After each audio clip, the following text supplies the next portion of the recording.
Olá, seja bem-vindo, seja bem-vinda à aula 2 do curso Agente de Melhoria.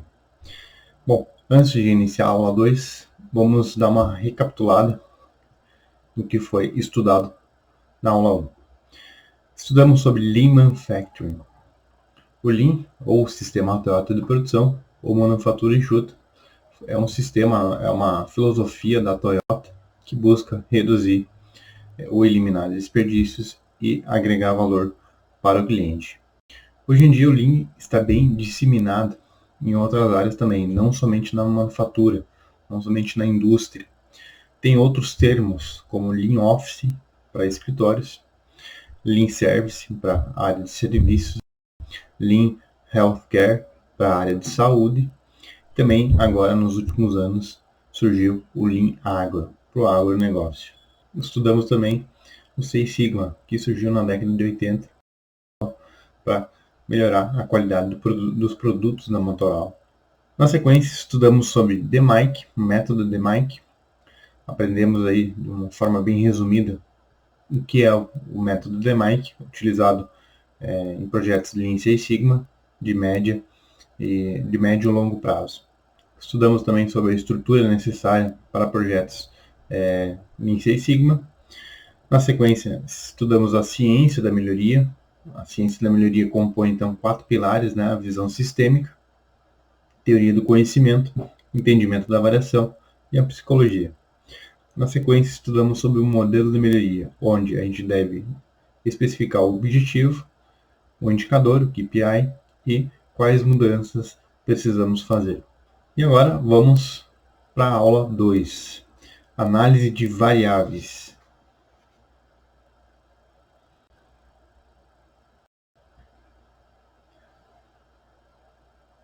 Variabilidade e estatística. Sabemos que um produto ou serviço pode ser avaliado a partir de características de qualidade. Dois itens produzidos nas mesmas condições não são, em geral, idênticos, referente às características de qualidade consideradas. Assim, a variabilidade é inerente aos processos.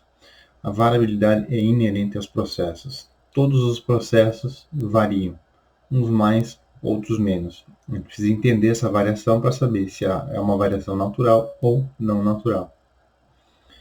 A análise da variabilidade deve ser usada como base para as ações no processo. Ações baseadas em um correto entendimento da variação ajudam a melhorar a performance do processo. Então, a variação pode ser percebida através dos dados. Aqui nós temos um exemplo, um gráfico de tendência.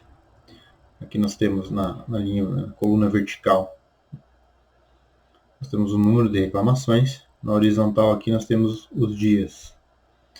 Então, a gente pode perceber que as reclamações estavam aumentando até o dia 8. E aí, no dia 9, houve uma mudança e o número de reclamações reduziu. O número de reclamações caiu. Então, alguma coisa aconteceu aqui. Alguma mudança aconteceu aqui. O que acontece é que tomamos decisões diariamente baseadas em nossa interpretação da variação. Por exemplo, o desempenho do meu filho na escola foi melhor esse mês? A criminalidade aumentou na minha cidade? As minhas despesas de cartão de crédito diminuíram? O meu carro está consumindo mais combustível, menos combustível? Em épocas de pandemia, o número de infectados está diminuindo, está aumentando na minha região, no país? O número de recuperados está aumentando ou não está? Os efeitos das vacinas estão ajudando na prevenção ou não? Enfim, nós temos uma série de dados que a gente precisa analisar diariamente, ou semanalmente, ou mensalmente. Percepção da variação. Uma das funções de um gestor é tomar decisões baseadas na interpretação da variação dos indicadores. Uma das funções de um gestor é tomar decisões baseadas na interpretação da variação nos indicadores. Algumas questões para a gente pensar. Há 2 meses, as vendas estão abaixo do previsto. Esses dados indicam uma tendência? É necessário agir? E aí? Uma palavra que se usa muito é depende. Então, se você recebe essa informação, a primeira coisa que a gente deve pensar, depende. Eu preciso de dados, preciso do histórico para avaliar se há 2 meses, como a informação é, há 2 meses as vendas estão abaixo do previsto, esses dados indicam uma tendência. Bom, eles estão abaixo do previsto, mas abaixo do previsto, quanto está abaixo do previsto? E esse comportamento aconteceu no mesmo período ano passado, nos anos anteriores. Então, você precisa de dados para gerar um gráfico e analisar então o comportamento da variação no processo. E aí você vai saber se esse comportamento é natural ou não natural. Outro exemplo, há diferenças de desempenho das pessoas na organização? Não sei, precisamos de dados para avaliar se existe ou não diferenças. Alguém que realmente necessita de uma assistência especial? Alguém que merece reconhecimento especial? Então você precisa de dados para mensurar isso e avaliar e aí tomar uma decisão baseada em fatos e dados. Um outro exemplo, o número de acidentes foi maior que no ano passado. É preciso fazer mudanças no ambiente de trabalho? Fazer uma campanha sobre segurança do trabalho? Bom, a informação está dizendo que o número de acidentes foi maior que ano passado, mas maior quanto? Se ano passado foi 1 e esse ano foi 2, é maior, mas aumentou apenas 1. Então, e aí você precisa analisar o quanto maior foi e também com relação a acidentes, o quão grave foi. Então, você precisa de fatos e dados para tomar alguma decisão. Seguindo, há diferenças de desempenho nos turnos 1, 2 e 3. Esses dados indicam uma tendência, é necessário agir? Em empresas que trabalham com vários turnos, normalmente existe uma diferença de desempenho dos turnos. E aí você precisa de dados, de fatos e dados para analisar se essa diferença de desempenho é uma diferença natural, né, onde é aceitável ou não. Outro exemplo, o processo B produziu 15% de sucata na semana passada. É necessário agir? 15%. É alto ou é baixo? Não sei. A gente precisa ter um parâmetro de comparação, um padrão ou um histórico. Então, em alguns processos, 15% pode ser muito. E em outros processos, 15% pode ser pouco. Então, isso vai depender. A gente precisa ter, nesse caso aqui, a gente precisa ter primeiro um comparativo, um padrão, uma referência, e segundo, a gente precisa ter histórico dos dados para analisar se nas outras semanas quanto variou. Quanto variou para a gente entender se foi uma variação natural ou não natural. Então, o gestor precisa ter habilidade para determinar se a variação observada indica que ocorreu algo especial, que requer uma ação pontual, ou a variação está dentro do esperado, ou seja, uma variação natural do processo. Percepção da variação. Esse conteúdo aqui é um conteúdo do Greenbelt que eu acabei trazendo aqui para o curso de agente de melhoria. São informações, são conhecimentos que você vai precisar no dia a dia. Então, uma das funções do gestor é tomar decisões baseadas na interpretação da variação nos indicadores. E uma das medidas mais utilizadas por todo mundo é a média. Então, a média nada mais é que a estatística mais utilizada para representar a alocação dos dados. Então, ela é considerada o ponto de equilíbrio de um conjunto de dados. Então, a média é a soma de todos os dados dividido pelo número de dados somados. Já a mediana, que é pouco utilizado, mas que é extremamente importante, ela está diretamente associada à ordenação e à posição ocupada pelos elementos de um conjunto de dados. Então, a mediana é o termo central de uma sequência de valores colocados em ordem crescente ou decrescente.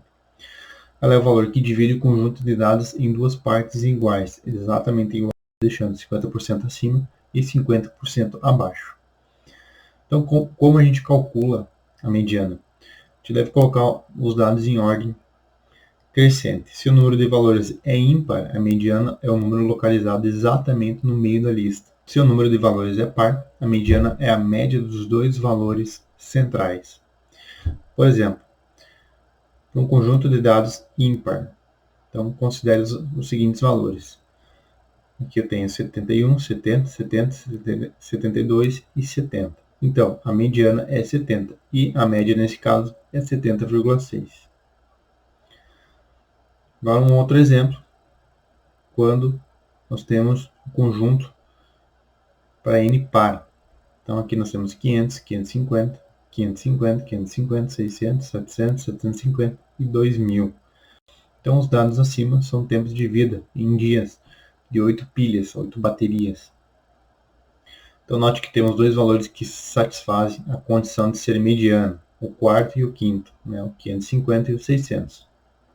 Nesse caso aqui, valor da lista ordenada. Então, nesse caso, definimos a mediana como a média dos dois valores centrais. Então, a gente vai somar 550 mais 600 dividido por 2, que dá 575. A média aritmética dos valores é também 575. Então, observe que se a bateria que sobreviveu 2.000 dias tivesse sobrevivido 3.950 dias, o valor da mediana não se alteraria, mas a média aritmética aumentaria. Então, não ser afetada por valores extremos é uma vantagem da mediana em relação à média. Então, quando a distribuição dos dados é assimétrica, os valores da média e da mediana praticamente se coincidem. Quando a distribuição é assimétrica, a média é puxada na direção da simetria. Isso a gente estuda um pouco mais a fundo no curso de Greenbelt. Então, a mediana ela não é influenciada por valores extremos. Em algumas situações, é melhor você usar a mediana do que a média. Por exemplo, se você for analisar um processo e você quer fazer um balanceamento num processo, equilibrar as operações. É mais prudente você usar a mediana do que a média, porque a mediana ela não vai considerar valores extremos. Então, quando você tem um dado mínimo e um dado máximo muito distante, então ela vai considerar um ponto mais central, a mediana. Já a média, qualquer variação, qualquer oscilação em algum ponto dos dados vai influenciar a média. Já a mediana ela é mais estável, tá? Então ela não é influenciada por valores extremos. Continuando então sobre a percepção da variação, medidas de variabilidade. Aqui nós vamos estudar somente a amplitude, ok? No curso de Greenbelt, a gente estuda a amplitude e também o desvio padrão. A amplitude ela é definida como a diferença em valor absoluto entre os extremos superior e inferior. Então, a amplitude é o maior valor da amostra menos o menor valor da amostra. O R aqui é de range. Tá? Então, a amplitude é máximo menos o mínimo. Então, um exemplo. A amplitude se baseia somente nos valores extremos de um conjunto de dados. Então, a primeira situação, nós temos aqui uma média de 12,9. Nós temos aqui um dado 3, 6, 10, 12, 14, 15, 17 e 26. A média desses dados aqui é 12,9. A amplitude desses dados aqui, ou seja, o máximo menos o mínimo, 26 menos 3, é 23. É essa a amplitude. Já na segunda situação, a média também é 12,9. Porém, os dados são diferentes. Aqui nós temos o dado 9, 11, 12, duas vezes, 13, 14, 15 e 17. Então, a média desses dados aqui também é 12,9. Só que a amplitude é menor. A amplitude 17 menos 9, que é os extremos, né? Maior menos menor, 17 menos 9, a amplitude é 8. Ou seja, a média é igual. Os dois conjuntos de dados. Porém, a amplitude é diferente. Então, ainda hoje, atualmente, as pessoas usam muito a média. Vai lá, pega um conjunto de dados, soma, faz a soma, tira a média e passa para o chefe, passa para o cliente, passa para o diretor, passa para o gerente. A média deu tanto. né? A média está boa, mas qual é a amplitude desse conjunto de dados? Qual é a variação? Qual é o máximo e o mínimo? Muitas vezes a média pode estar dentro do esperado, porém o máximo e o mínimo está fora do esperado. Aquele exemplo do delivery que eu comentei na aula passada. A entrega ela pode ser de 25 a 35 minutos, uma média de 30 minutos. Se eu for falar só a média, a entrega, a média é 30 minutos de entrega, por exemplo. A média é 30 minutos de entrega, mas ela pode variar por exemplo, de 10 a 50 minutos. De 10 a 50 minutos. Ou seja, uma variação de 20 minutos para mais e para menos. 30 minutos mais 20 dá 50 e 30 minutos menos 20 dá 10. Então, de 10 a 50 minutos é a amplitude. Mas se eu for informar somente a média é 30 minutos. Mas pode variar de 10 a 50. Ou a média é 30 minutos e pode variar de 25 a 35 minutos. Perceba a diferença quando a gente trabalha só com a média e quando a gente trabalha com o entendimento da variação, onde a gente sabe que pode variar de tanto a tanto, ou seja, amplitude. Gráfico de tendência. Essa é uma das ferramentas estudadas no Greenbelt que eu acabei trazendo aqui para o nosso curso. Então, o gráfico de tendência é um gráfico que mostra como um determinado indicador se comporta ao longo do tempo. Com ele é possível identificar padrões do comportamento do indicador, como sazonalidade, tendência de aumento ou queda, ciclos e mudanças de desempenho. Então, o gráfico de tendência ele sempre deve fazer parte do estudo de variação de um processo, porque a gente consegue analisar o histórico dos dados ao longo do tempo. Então, um exemplo. O departamento comercial de uma empresa coletou os dados de número de reclamações diárias durante 15 dias. E aqui, então, nós geramos um gráfico de tendência, ou um gráfico de linha, como é mais conhecido. E aí nós temos aqui na coluna o número de reclamações e aqui embaixo, na horizontal, nós temos os dias. E aqui pode ser, essa linha de tempo pode ser dia, pode ser hora, pode ser minutos, pode ser semanas, pode ser meses, isso é você que vai determinar. Então, nesse caso aqui, estava aumentando aqui o número de reclamações e no dia 8 houve uma mudança. E essa mudança gerou uma melhoria porque o número de reclamações diminuiu.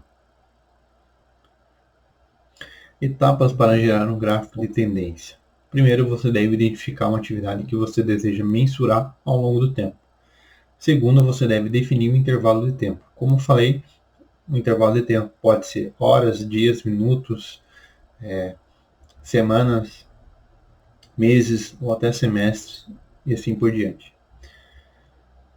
Terceiro, você deve fazer então a coleta dos dados e gerar o gráfico. Quarto, por último, você deve analisar possíveis comportamentos, como ciclos, tendência de queda, de aumento, análise da variação no processo, onde você analisa se o comportamento é natural ou não natural. Também analisar alguma possível mudança de desempenho.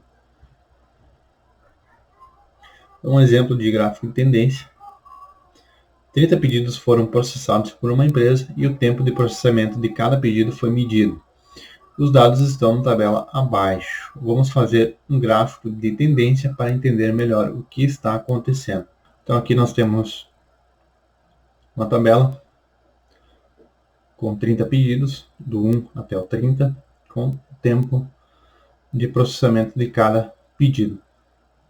E aí, com base nesses dados aqui, foi gerado um gráfico de tendência. Então aqui nós temos o tempo. Na coluna aqui vertical nós temos o tempo em minutos e aqui embaixo na horizontal nós temos os pedidos. e aqui a gente pode analisar o comportamento. Se a gente for traçar uma linha reta aqui, a gente pode perceber que tem uma tendência de crescimento. Conforme o tempo vai passando, os pedidos vão demorando mais tempo para ser processado. Então, analisando o gráfico, podemos ver de maneira muito mais clara o comportamento do indicador. Podemos ver que o tempo, que é a variável sob análise aqui, aparentemente apresenta uma tendência de aumento. Isso significa que, conforme o tempo vai passando, demora-se mais para realizar essa tarefa. Uma dica importante é que todo gráfico que você for gerar, independente do tipo de gráfico, do indicador que você for gerar, você sempre deve colocar uma breve conclusão embaixo de cada indicador, embaixo de cada gráfico. Por que isso deve ser feito? Porque nem todo mundo tem o mesmo entendimento, o mesmo conhecimento e a mesma expertise que você. Então, toda vez que você gerar um gráfico, você coloca uma breve conclusão com relação à análise do gráfico, ok? Causas de variação. Então, o conceito fundamental para o estudo e maioria dos processos, de acordo com Walter Shewhart, é o de que uma variação em uma medida de qualidade é provocada por um desses dois tipos de causas. Causas comuns, ou seja, as causas naturais, são aquelas causas que são inerentes ao processo todo o tempo. Afetam todos que atuam no processo e afetam todos os resultados do processo. E causas especiais são aquelas causas que não atuam no processo todo o tempo ou não afetam todo mundo, mas que surgem devido a circunstâncias especiais. Esse conceito tem um altíssimo valor para todos os processos, pois é aplicado em qualquer processo.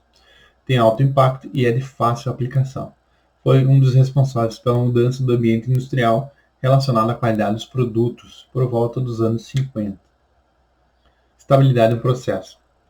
A gente diz que um processo ele está estável ou ele é estável quando somente causas comuns atuam, ou seja, somente quando existe uma variação natural e esperada do processo. Então, o processo ele é dito estável, ou seja, sob controle estatístico. A quantidade de variação inerente ao processo pode ser quantificada e o processo é previsível. Então, toda vez que a gente tem um processo com causas comuns, ou seja, um processo onde a variação, a variabilidade é esperada, ou seja, ela é natural, a gente consegue ter previsibilidade. Quando existem causas especiais atuando, o processo está instável, fora de controle. Então, a gente não consegue ter previsibilidade, porque algo especial está acontecendo e a gente precisa resolver. Exemplo de fontes de variação. Por exemplo, no nosso dia a dia, dirigir de casa até o trabalho. Ou, se você trabalha em home office, por exemplo, dirigir da sua casa até o supermercado ou até o shopping. Então, variação de causa comum. Semáforos estarem em vermelho ou verde, volume de tráfego, pedestres atravessando a rua, aguardar para fazer conversões. E agora alguns exemplos de variação de causa especial. Um acidente, um desvio só por um dia, um pneu furado, tráfego tranquilo por muitos não trabalharem naquele dia. Então, esses são alguns exemplos de causa comum e causa especial. Então, para análise de causa comum e especial, a gente tem algumas regrinhas. Tem 3 regras que são as mais utilizadas. Então, aqui nós temos um gráfico de tendência, onde tem um comportamento, e aí no dia 6 houve um comportamento extremamente diferente. Então, quando um ponto está muito afastado dos demais, a gente considera como causa especial. Algo aconteceu aqui. E causa especial é algo pontual. O segundo comportamento, aqui nós temos um outro gráfico de tendência, uma variação de peso. Então, a sequência de 8 ou mais pontos abaixo ou acima da média. Então, a gente tem um comportamento dos dados, e aí, quando ele fica abaixo ou acima da média, 8 pontos ou mais, a gente pode considerar também como causa especial, porque algo aconteceu aqui. Então aqui, por exemplo, como é a variação de peso, pode ter algum problema no equipamento, ou se esse controle de peso aqui é feito por uma pessoa, pode ter algum problema com relação ao treinamento da pessoa, a pessoa ser nova no setor, na área, ou ter problema com a balança, enfim, algo especial aconteceu aqui e precisa ser analisado. Então, esse aqui também é um comportamento de causa especial. Terceiro comportamento, sequência de 6 ou mais pontos crescente ou decrescente. Então, aqui nós temos um controle, um gráfico de tendência controlando a porcentagem de sucata. Então, a gente percebe que a partir do dia 10 aqui, não houve mais uma variação, uma oscilação, e sim um crescimento com relação à porcentagem de sucata. Então, algo especial também aconteceu aqui, com relação ao processo. E aí pode ser essa tendência de crescimento, né, essa tendência crescente ou decrescente, também considerada como um causa especial. Algo aconteceu aqui e precisa ser analisado. Então, esses são os 3 comportamentos de causa especial mais utilizados.